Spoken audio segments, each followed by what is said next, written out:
Hi everyone, my name is Miss A and for today's video, pag-uusapan natin ang kinematic equations for projectile motion. This is the part 2 of my discussion about projectile motion.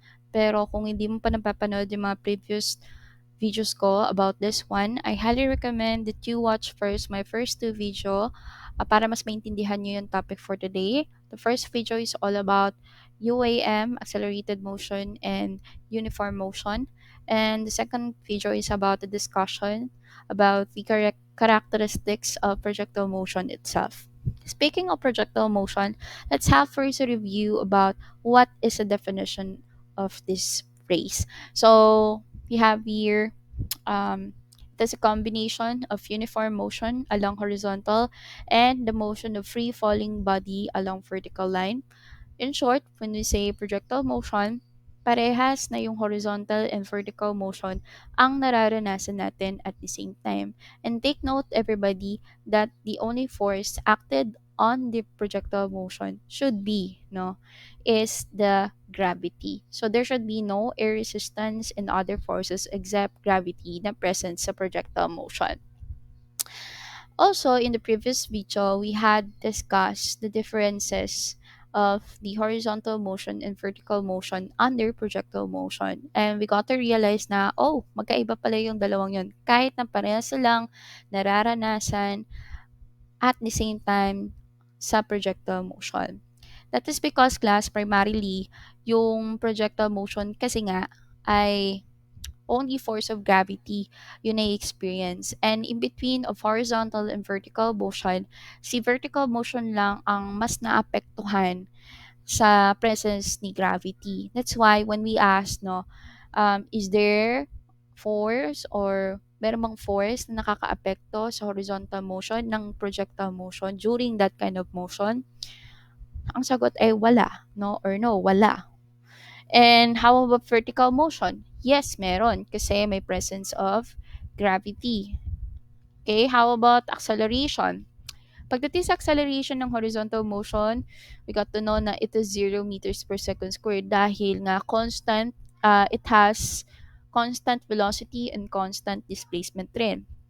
For example, kung 2 meters per second yung unang data mo, 2 meters per second panigurado yung second data mo kasi nga, sabi nga natin, constant velocity. Now, if you're going to express or convert it into the formula of acceleration, which is Vf minus Pi over time, ano mangyayari? So, magiging 2 minus 2. 2 minus 2, 0, right? Okay, divided by whatever values of time, ano nun, equivalent nun, 0 divided by whatever values of time. Okay, that would be 0. Kaya lagi ang acceleration ng horizontal motion ay 0 po. Okay, 0 meters per second squared. Okay. Next, how about sa vertical motion? So, since there is a presence of gravity at naapektuhan sa vertical motion doon, so there will be the value of acceleration, which is 9.8 meter per second squared, and it is a downward motion. Okay, remember that always. Next, how about velocity? So, since we have the value of acceleration sa vertical motion, so nagbabago rin yung velocity niya by 9.8 meter per second for every second. So, yung pagbabago niya, depende pa yun ha kung upward or downward. Pag downward, yung pagbabago niya is nagkakaroon ng add-up of 9.8 meter per second for every second. Kaya mas lalo siyang, pagka bumagsak yung bagay downward, mas lalong bumibilis. Paano naman pag upward, no? Or pataas, trino mo pataas yung isang object. Okay? So, ang nangyayari, nagkakaroon naman ng subtraction. Subtraction by 9.8 meter per second for every second. Kaya, may mga portion class na humihinto, no? Sabi ko nga sa inyo, pag huminto yun, ibig sabihin yung velocity niya is um, 0. Ang tawag natin doon is deceleration. Then after ng paghinto na yun, magta-downward motion na siya. Okay? Next, how about displacement? So, since nagbabago, for example, mas lalong bumibilis per second, so mas lalo ring tumataas yung distance covered niya or lumalaki yung distance covered niya for every second. How about kinematic equation? So when we say kinematic equation, it applies in an object moving along straight lines with uniform acceleration between initial and final state. Now, bakit ba natin kinoconsider yung kinematic equation when it comes to projectile motion? Remember class that projectile motion had both dimensions or two dimensions of motion, horizontal and vertical. Although nangyayari yung bawat isa at the same time, still they are independent in the sense that projectile motion had only the gravity uh, na kung saan ang vertical motion lang ang naapektuhan. And that makes it preserve yung characteristic ni vertical motion. At si horizontal motion, since hindi naman naapektuhan ng gravity, preserve rin yung kanyang characteristic. So if we look at the object na moving in the horizontal motion, o sige, individually, no? Is it moving in a straight path, zigzag, or curve? Straight path, no? How about pagka nag-vertical drop tayo? Anong movement ng object? Curvy, zigzag, or straight line? Okay, straight path or straight line yung nagaganap. And kaya yung kinematic equation natin ay swak dahil um, pwede mong i-apply yung equation na ito sa mga bagay na nagmo-move in a straight line. So since rin, no, let us consider no na sabi nga natin, ang horizontal and vertical motion, although they happen at the same time, paulit-ulit ko na sinasabi, in projectile motion, they are independent. That's why, no, pagdating sa kinematic equation, we're going to derive a different formula for horizontal and vertical motion. Alright? Magkakaroon tayo ng personalized na formula for horizontal motion na galing kay kinematic equation. At ganun din na magkakaroon tayo ng personalized vertical motion equation for that vertical motion na galing kay kinematic equation. Now, let's start introducing to you the formulas in kinematic equation. So, meron tayong apat. Hindi na natin i-discuss kung saan galing or yung derivation natin na tinatawag para makakome up ng apat na formulas na to. But primarily, it's come from the formula of acceleration. Okay, now, meron tayong mga variables dyan, yung mga letrang nakikita nyo dyan, may mga ibig sabihin yan. Okay, so for example, pag D yung nakita nyo, that is equals to displacement. How about acceleration, no? A. A yung makikita nyo. How about T? Pag T nakita nyo, that's equal to time. And VO, ibig sabihin yan, original velocity. Take note class that yung VO na original velocity dito at yung VI doon mismo sa acceleration ay parehas lamang po. Okay? So, nagkaiba lang dahil nga yung sa original velocity, yung term or the first word is original. So, to represent, adapt natin yung first letter ng original na word which is O, so VO. And then, sa VI naman, ang ibig sabihin nun is initial velocity. So, the first word is initial at adapt natin yung first letter ng word word na initial and that is I. So, VI nilagay natin. Kaya pwede ko rin isulat ng ganitong way kasi parehas lang naman sila. VO and VI. Huwag kayo malilito dyan. Next, so we have four kinematic equation. So ito sila. So number 1 is D is equals to VO times time plus 1/2 times A times T squared. Number 2 is VF is equals to VO plus A times time. Then, equation number 3 is VF squared equals to VO squared plus 2 times A times D. And equation number 4 is D is equals to bracket, parenthesis VO plus VF, parenthesis divided by 2 times time. So, yung mga bracket, huwag nyo kakalimutan yan. So, yung kung ano yung pinaka nasa loob, yun yung unahin nyo. For example, this one, ang pinaka nasa loob niya is yung nasa parenthesis, sa loob ng parenthesis, which is VO plus VF. Tsaka, pag nakuha nyo yun, tsaka nyo i-divide sa 2. Then, pag nakuha nyo na yung value, tsaka nyo i-multiply sa time.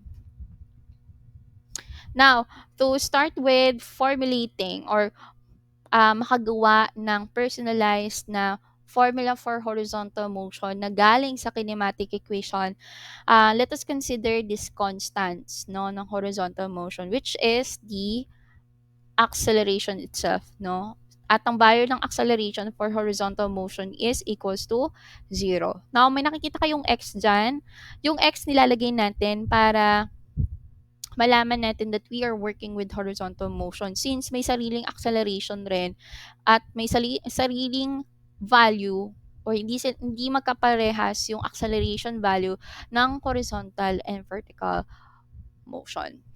Okay? Now, so let's start with deriving, personalizing yung mismong first kinematic equation para sa horizontal motion. So, with that, para ma-personalize mo, lalagyan mo ng x yung lahat ng variables, yung dA, VO, at VF except time.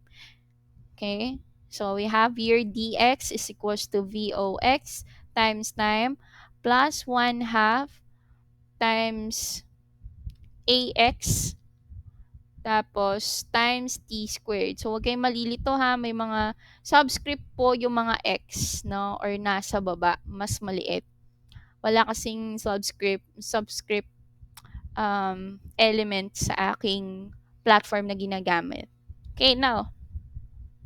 So, tandaan niyo wala tayong nilagay na x para sa horizontal motion or y pagka nandun na tayo sa vertical motion. It's because parehas naman yung time sa horizontal and vertical motion. Since that they are been happening at the same time, so kung ano yung oras ng paghinto ng horizontal, ganun din sa vertical. No? Kahit magkaiba silang klase ng motion. Okay? Hindi naman humihinto ang time base sa motion or base sa ginagawa. Ang time tuloy-tuloy yan. No? Kung parehas kayo nag-stop, parehas yung value. Okay? Kaya wala tayong nilagay na kahit anong subscript to represent horizontal motion right there. Or even in vertical motion na equation, wala tayong ilalagay for time. Next. So, sabi nga natin, para mas paliitin natin yung formula na to, sabi natin yung AX is equals to 0. So, papalitan natin yung AX na yan ng 0. So, ito yung mangyayari. So, kung 0, may 0 dyan, pag minultiply ko yung any values of time right there na naka-squared and yung 1/2, anong value niya? Okay? So, that will be equal to 0. So, ang gagawin ko na lang, tanggalin ko siya, i-dash ko na lang siya. So, since kahit anong gawin ko dyan, i-multiply mo lahat na nasa loob niyan, dahil may 0, pag multiply, divide, 0 pa rin ang kakalabasan. So, ang first formula natin sa horizontal motion is dx is equals to vox times time. Nagigets po? Alright, next, number 2. So, we have the equation number 2 from kinematic equation. Vf is equals to Vo plus A times time. So, to make it personalized, lalagyan natin ng anong subscript? X. Very good. No? Bakit nga pala X? That's because class nung previous discussion natin, sabi nga natin, ang horizontal motion sa Cartesian plane, it represents the X. No? Si X right there. Dahil horizontal din yung line na yun. No? Pag y-axis, so since vertical line yon, so it represents vertical motion.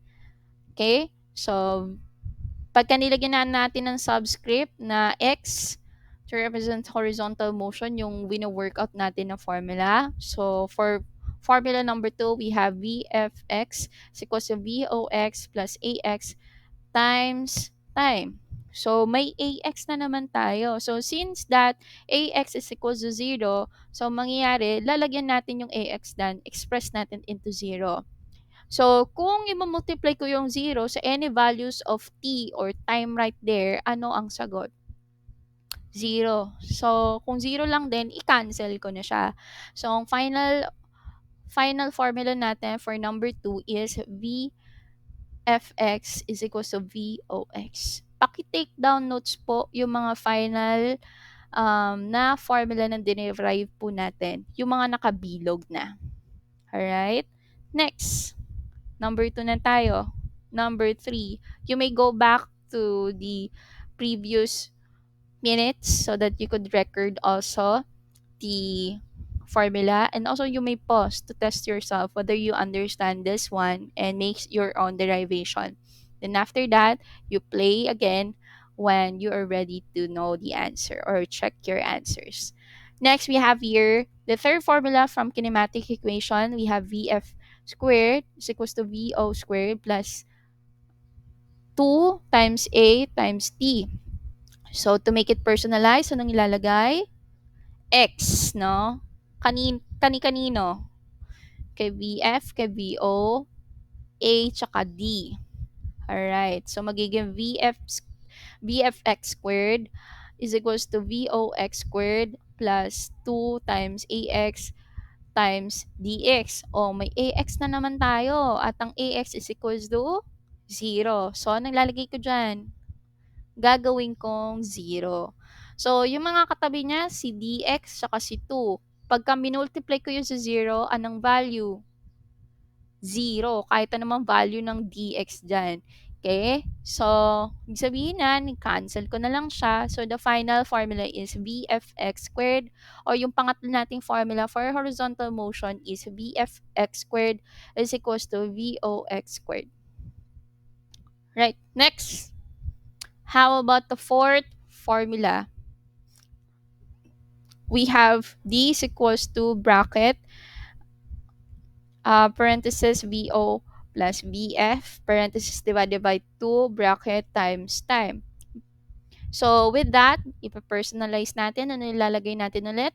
Lalagyan natin ng subscript na X. Very good. So, magiging dx is equals to bracket VOX plus VFX, parenthesis divided by 2, bracket times time. So, since wala tayong nakikitang AX dyan, so wala tayong poproblemahin sa derivation. Kung ano yung nakuha ninyo nung nilagay nyo yung subscript, yun na yun. Ito na yung final formula natin, or the fourth formula for horizontal motion. Alright. Next, move on na tayo sa vertical motion. Let's go with vertical motion. So first, let us have a review about its constant, which is we know yung acceleration niya for vertical motion is negative 9.8 meter per second squared. So may nakikita kayo siyang y, sabi ko nga sa inyo, sa Cartesian plane. So yung since vertical motion from the words of vertical means sa Cartesian plane ang nire-represent ng vertical motion ay yung y-axis. Okay? So, since y-axis is a vertical line. Now, let's start with deriving the formula for vertical motion. The first formula for kinematic equation is D is equals to VO times time plus 1/2 times 8 times t squared. Okay? So, anong gagawin natin? You'll just going to personalize it. So, since sa vertical motion, ang nire-represent niya sa Cartesian plane ay y-axis. So, yung ilalagay nating subscript dyan ay y. Okay? So, kaya nagkaroon tayo ng dy is equals to VOY times time plus 1/2 times AY times t squared. So, since ang oo nga pala, reminder, the time right there, sabi nga natin, parehas lang po sa time ng horizontal. Kaya wala tayong ilalagay na kahit anong subscript dyan sa time. Okay? Next, how about AY? Nakita natin yung AY natin. May value ba yung AY natin? Yes, nasabi ko na kanina, which is equals to negative 9.8 meter per second squared. Kaya anong ilalagay ko dyan? Katabi ng 1/2 at t squared. That is negative 9.8 meter. Wag na natin lagyan ng meter per second. Okay? Yung value lang na negative 9.8. Now, if we're going to divide it in 1/2. No? So, since wala pa namang value yung t. Okay? So, dun tayo sa mabilis na, 1/2 times 1/2 is equals to 1 over 2. Okay? So, 1 over 2 is equals to 2 times 10 to the power 6. So, 1 over 2 is equals to 2 times 10 to the power 6. pwedeng i-multiply or divide, no? So, we have 1/2 right here. So, yung 1/2 ng negative 9.8 is 4.9. Very good. So, since yung negative 9.8 ay negative, so, ang gagawin natin, magiging negative na rin yung mismong ilalagay natin dyan sa plus. I-replace natin. Okay? So, that happens that we have ty is equals to voy times time minus 4.9 t squared. No? Kapag binultiply mo naman yung negative tsaka plus, di ba negative ang kinalabasan. Alright. Okay, so that would be the first formula for vertical motion. Please take down notes. Next, how about BF minus VO plus A times time? And that is the second equation for kinematic equation na nakita na natin kanina. Gawin nating personalize. Paano ipa-personalize?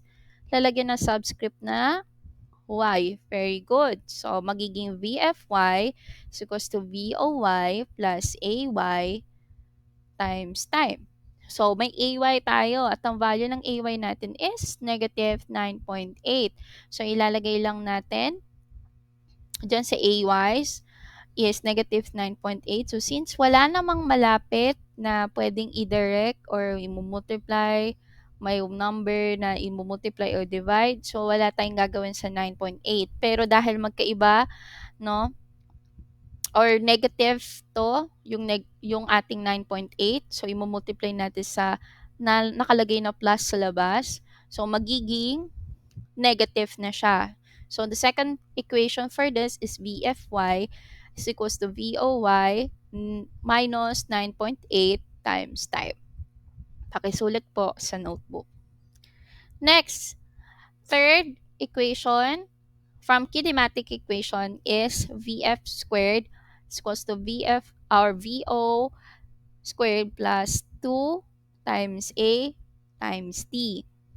Now, so, para maging personalized siya or personalized vertical motion, no, since galing pa lang to sa kinematic equation tong formula na to, lalagyan natin ng subscript na y. Very good. So, magiging VFY squared is equals to VOY squared plus 2 times AY times DY.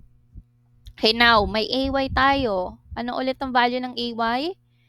Negative 9.8. So, ang gagawin ko dyan sa AY ay magiging negative 9.8. Since meron tayong direct values dyan, which is the 2, pwede natin siyang i-multiply? Hindi. Pwede. Okay? So, 2 times 9.8 is equals to what? 19.6. Very good. Pero dahil negative yan at may plus tayo dito, kung i-multiply, magiging negative friend. So, anong value natin or the third formula natin sa vertical motion?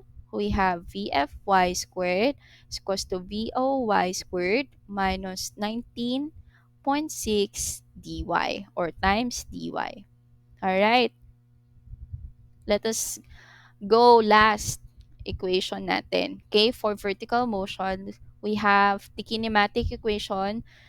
D is equals to bracket VO, parenthesis VO plus VF, parenthesis divided by 2, bracket times time.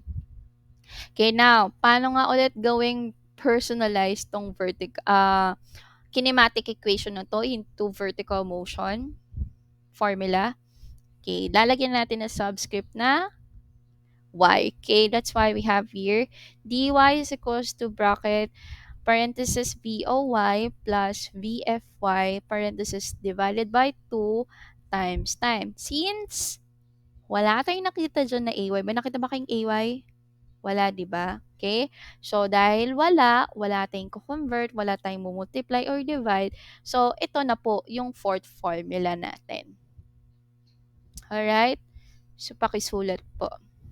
Now, bakit ko in-introduce sa inyo yon? Para at least kapag may nakalimutan kayo, kasi marami yon, at least para maintindihan ninyo paano kung di nyo natandaan yung formula na yon. Kapag kabisado nyo naman yung kinematic equation, alam nyo kung paano i-derive.